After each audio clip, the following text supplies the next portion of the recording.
Isaías 49.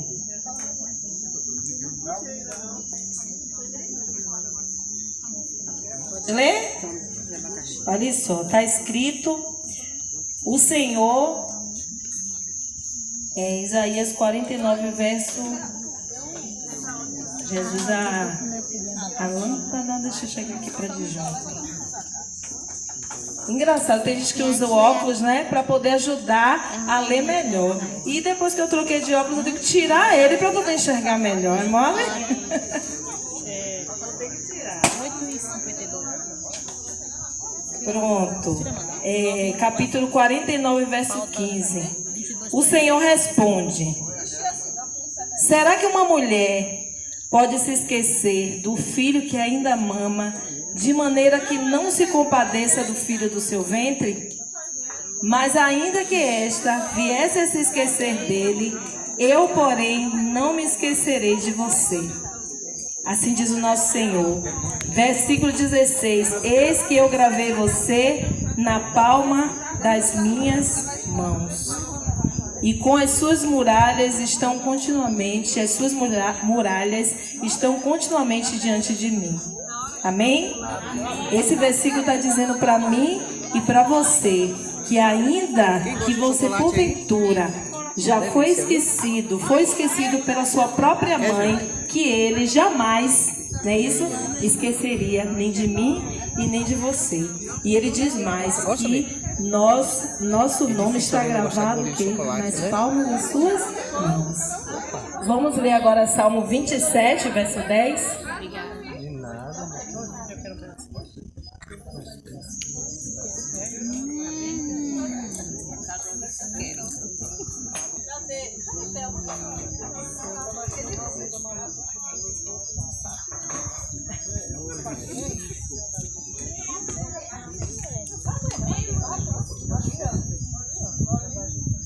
Salmo 27, versículo 10, diz assim, ó: porque se o meu pai e a minha mãe me abandonarem, o Senhor me acolherá.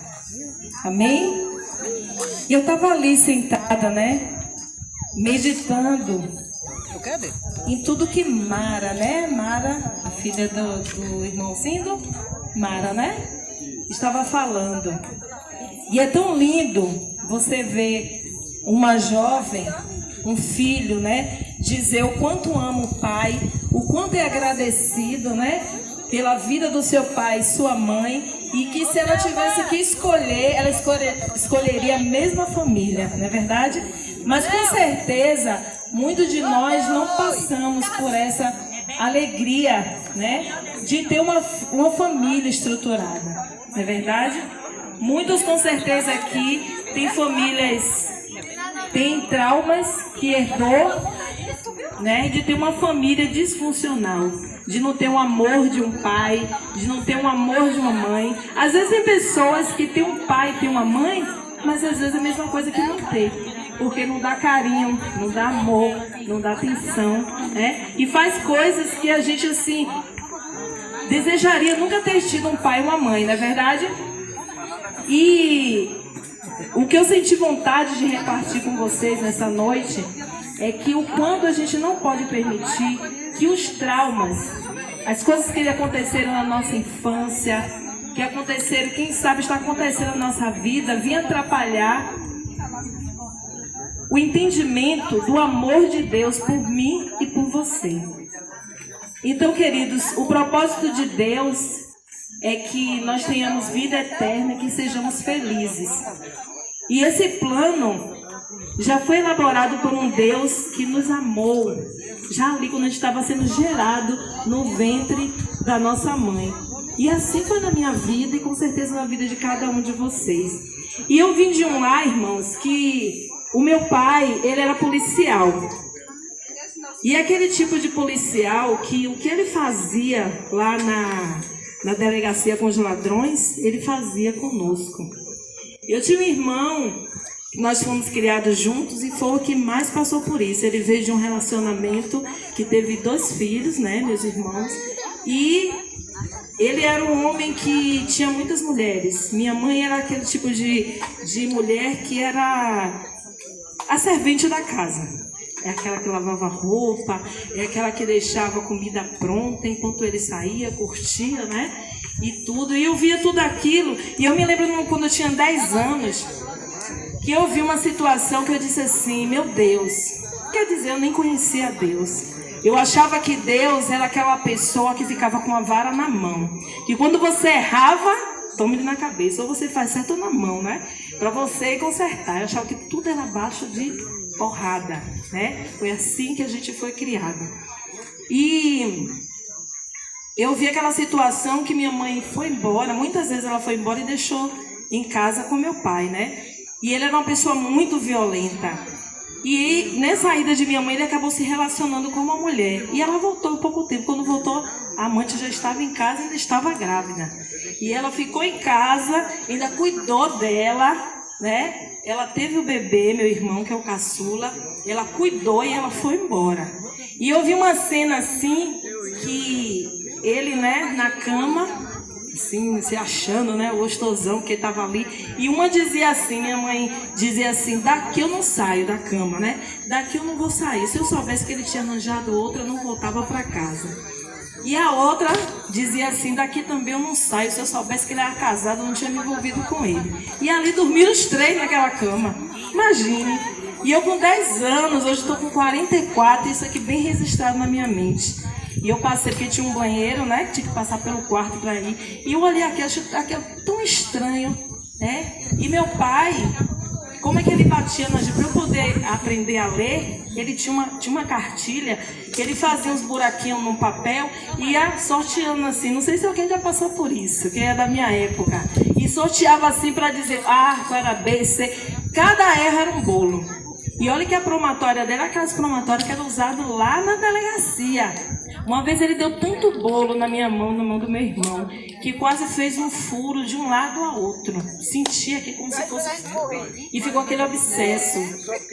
Por causa de mentiras, assim, criança é aquela coisa, né? Tinha calabresa na geladeira, e aí a calabresa ele deixava metade, e a gente via lá e tirava um pedacinho e comia. Só que a gente ia tirando esse pedacinho e imaginava que ela ia diminuindo, né?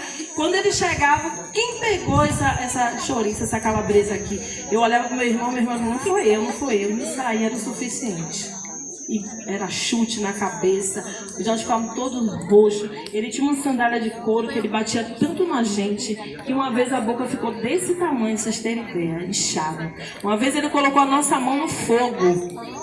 E as mãos ficaram tão cheias de bolha, no fogão ele colocou. E a gente não conseguia nem pegar o garfo para poder se alimentar. E fora os outros tipos de coisas. Isso a gente foi criada até os 12 anos. Com os 12 anos, minha mãe sempre foi uma pessoa pacata. Acho que ela tinha um medo, né? Assim, aquele medo que quando ela via ele batendo na gente, ela não tinha coragem de tomar à frente nem nada. E meu pai com 12 anos começou a fazer coisas.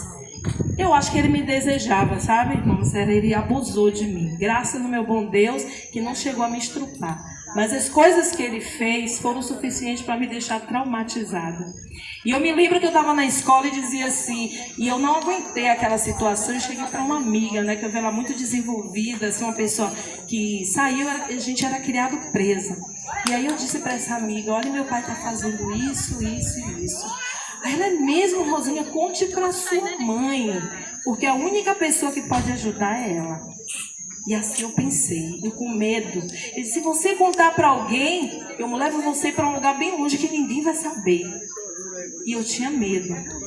Mas mesmo assim eu fui para minha mãe, e disse assim para ela, mãe, quando a senhora sair, que todo dia ele mandava ele comprar tempero no mercado. E eu já sabia que eu tinha né, 12 anos, 11 anos, mas eu ficava assim, será que minha mãe é tão ingênua que não entende como é que uma pessoa todo dia manda ir no mesmo lugar comprar a mesma coisa e ela não... E aí eu disse, mãe, faz assim, ó, quando ele mandar a senhora ir no mercado, no meio do caminho a senhora volte, deixa a porta encostada, mas ela nunca voltou. Ela nunca voltou. E aí o que aconteceu? Eu contei para minha mãe, e minha mãe não acreditou. ela não acreditou. E nisso coisas aconteceram, tive uma criação que também eu gostava muito de estudar, meu sonho era ser advogada. E eu gostava muito de estudar e não sabia fazer muita coisa dentro de casa. Por causa disso, eu tive que ir trabalhar de doméstica na casa de pessoas. Eu nem sabia que eu fui cuidar de uma criança. E quando chegou lá, devido ao trauma, a moça disse, eu não vou ficar com essa menina.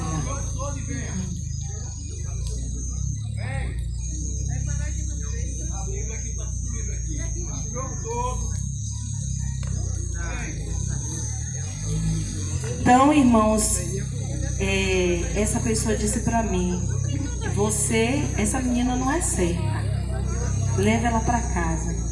E eu não lembrava dessa situação em que minha mãe me contou depois já de adulta, que ele me aceitou em casa só depois que eu pedi perdão de joelhos. Ele disse que eu só entraria em casa se eu ajoelhasse e pedisse perdão a ele. E assim eu tive que retornar para casa, os anos se passaram e aqueles abusos, né? E quando eu completei 15 anos, ele foi para um lugar distante. E lá ele disse para minha mãe que ela voltasse para Salvador e que lá ela fosse na frente e eu ficasse na casa juntamente com ele. E eu não aceitei essa situação. Eu disse, mãe, se a senhora me deixar novamente com ele, eu vou fugir. Nunca mais vou voltar para casa. Isso eu não tinha conhecimento da palavra de Deus. E minha mãe não fez nada com isso. Então eu coloquei no meu coração que eu deveria fugir, que eu não deveria continuar naquele lar em que eu não via segurança. E o que aconteceu? Creio que Deus, o Espírito Santo já estava me ajudando e eu não sabia. E tentei ir embora, mas eles descobriram. E aí meu pai me bateu e disse, você quer ir embora? E jogou o dinheiro para mim e disse, vá. E dali, irmãos, eu comecei a seguir a minha vida. Não vou contar mais assim profundamente, por causa do tempo, não vai dar tempo. Só em uma outra oportunidade. Mas o que eu quero dizer com essa história? Não importa qual é a sua história de vida.